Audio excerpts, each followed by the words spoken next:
Good afternoon. It's December the 30th. 2020 is about to come to a close. I'm taking a little detour from the arc of the episodes that we've had to this point.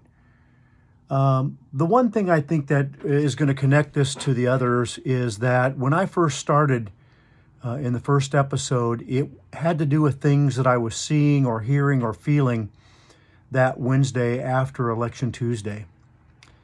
And what I want to talk to you about today is what I'm seeing and hearing and feeling as we approach the end of this calendar year. You've seen it, you've heard it. A lot of people are talking about 2020 and good riddance, and we're glad that this year is over. You've seen the images. We see them every year about the tired old man, which is the current year, and the little baby, which is going to be the year to come. And I think this year, probably more than any other, a lot of people have thought and believed and hoped that once we around the corner and January the 1st, 2021 comes, that there will be a better day. I don't want to be a downer, but I do want to be a realist.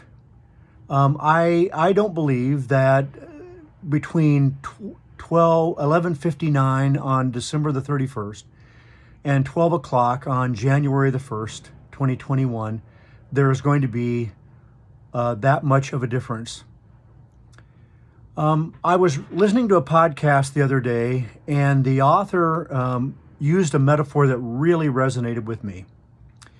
She talked about the kind of the way that people are feeling and the fact that right now we just don't know where the finish line is. And she said it was like running a marathon, and you got to the finish line, or you got close to the finish line, and they moved it. And it's like you just finished running 26 miles, and now they say, no, the finish line is another 26 miles down the road. It brought back to me a memory of the Cleveland Marathon that I ran. It was in 2004. And I had run the Cleveland Marathon several times already. They kept changing the course. And but I remember that year specifically because we had gone out west, we had come back through the heart of town, we had gone east, and now we were coming back into downtown Cleveland. And if I remember correctly, you always finish near Cleveland State University, their campus. Anyhow, we were coming up the street, and I thought the finish line was just 2 or 3 blocks ahead.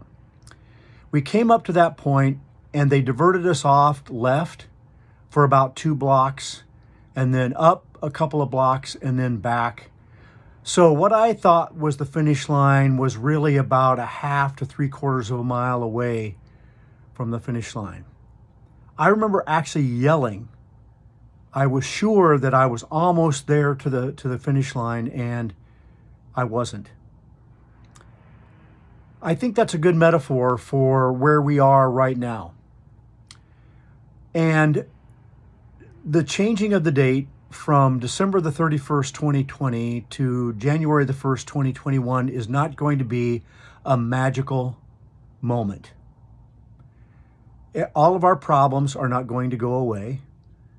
Many of the things that were there on December the 31st will be there on January the 1st. One of the things, I think, is that we really don't know when this is all going to come to I don't want to say end, because a conclusion, we keep using the phrase normal, when things are going to come back to some sense of normalcy.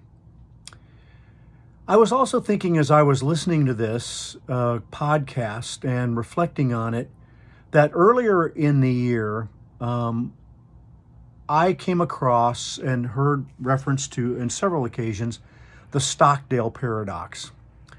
Perhaps you've heard of the Stockdale paradox. It's named after Admiral James Stockdale, who was the most senior prisoner of war in what was notoriously referred to as the Hanoi Hilton.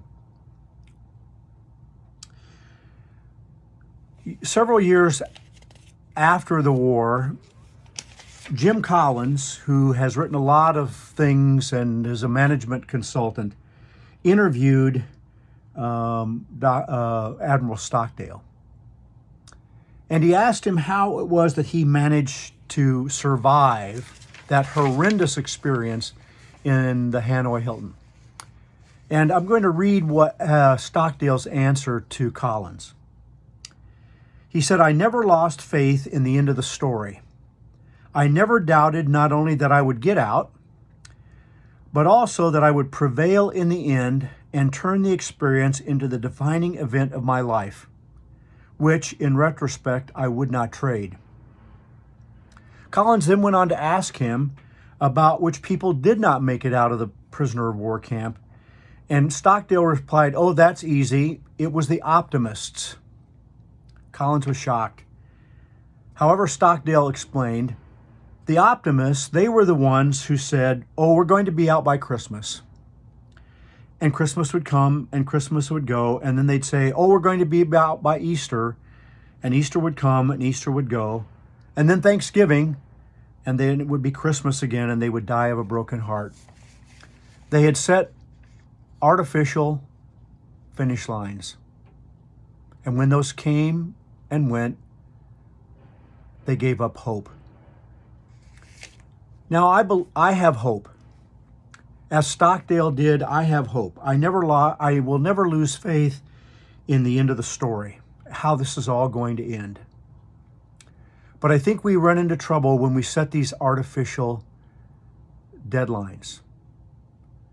January 1 is just one of those. So I would encourage you to have faith, to have hope, and to continue to put one step in front of another. The finish line is not 2 or 3 blocks down the street, but it is down there. I would encourage you and offer this bit of advice. Hope is a strategy. I wish you all the best with the remainder of 2020 and as we walk forward step by step into 2021.